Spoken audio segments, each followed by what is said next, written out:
일상생활에서 알아두면 좋은, 알기 쉬운 생활 법령에 대해서 이야기를 나눠보도록 하겠습니다. 사회적인 문제가 되고 있는데 길고양이 그리고 등등 동물 학대에 대한 그러한 소식들이 끊이지 않고 있습니다. 특히나 휴가철이 되면 본인들이 키우던 유기견 동물들, 개와 고양이들을 그냥 버리는 등 그런 사회적인 문제가 있는데 이런 점들을 볼 때 우리나라에서는 아직도 조금 동물에 대한 인식이 부족하지 않나, 보호 인식이 좀 부족하다라는 생각이 들고 있습니다.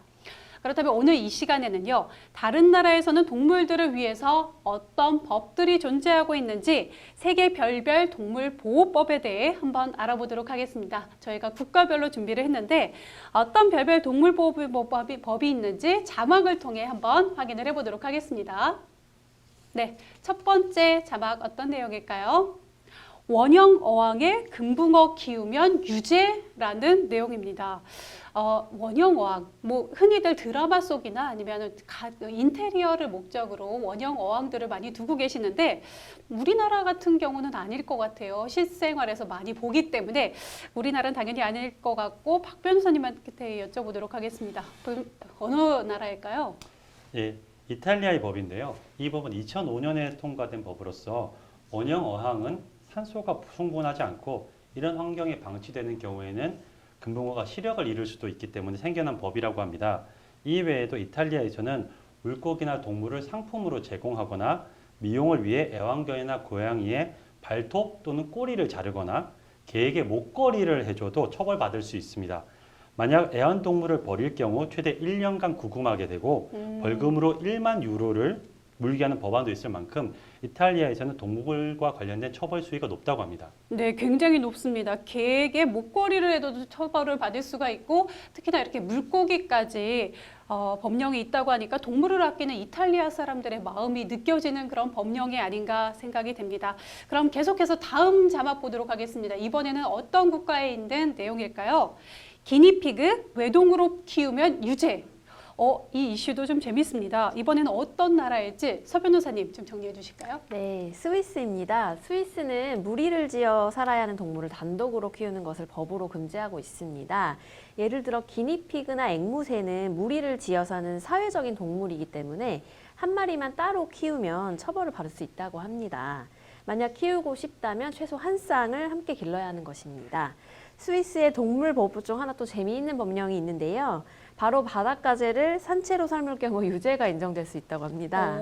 예, 보통 바닷가재는 끓는 물에 넣어 익히는 방식으로 요리를 하는데요. 그래야 맛있잖아요. 예, 네. 살아있는 바닷가재가 조직이 손상되어 통증을 느낀다는 이야기가 나와 논란이 됐다고 합니다.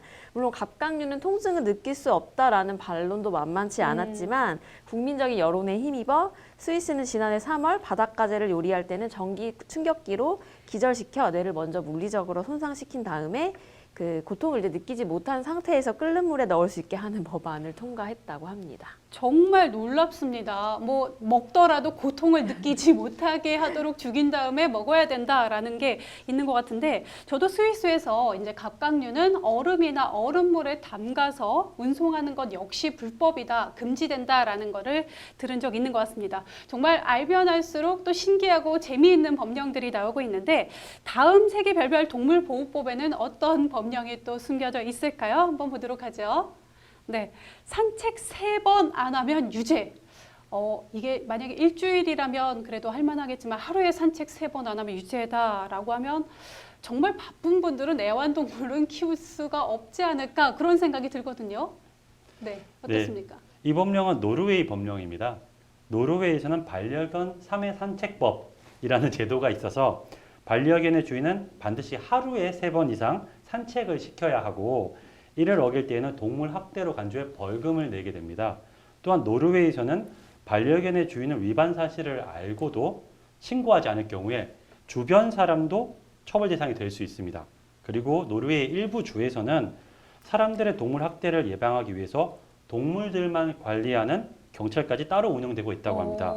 또 노르웨이에서는 만약 동물을 죽일 경우에는 사안에 따라서 1년 이상 3년 이하의 징역형까지도 처벌될 수 있습니다. 와, 수위가 굉장히 높습니다. 반려견 3회를 산책을 시키지 못하면 정말 키울 생각은 아예 하지 말아야 되지 않을까라는 생각이 듭니다. 처벌 수위가 우리나라와는 달라도 너무 다르지 않나 그런 생각이 드네요. 그럼 마지막으로 세계 별별 동물보호법 어떤 법이 있는지 한번 보도록 하겠습니다. 동물 학대 시 최고 5년형 선고. 와, 학대를 하면 5년형까지 선고가 된다고요? 우리나라로 치면 거의 사람과 좀 비등비등한 형량의 수준이 아닐까 그런 생각이 드는데 이 부분은 뭐 앞에서 나왔었던 이탈리아, 스위스는 아닐 것 같고 어느 나라일까요?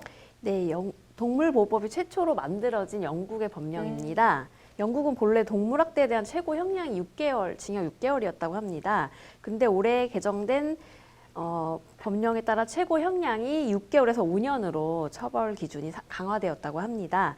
또한 영국은 강아지 공장이라고 하죠. 이렇게 강아지를 그냥 상업적으로 계속 번식해가지고 네. 그렇게 분양하는 문제가 몇 년 전부터 사회적으로 논란이 되자 지난해 8월 강아지나 고양이를 상업적으로 유통하는 행위를 금지하고 직접 사육한 강아지나 고양이를 1년에 3마리 이상 판매하려면 허가증을 받도록 하고 있다고 합니다.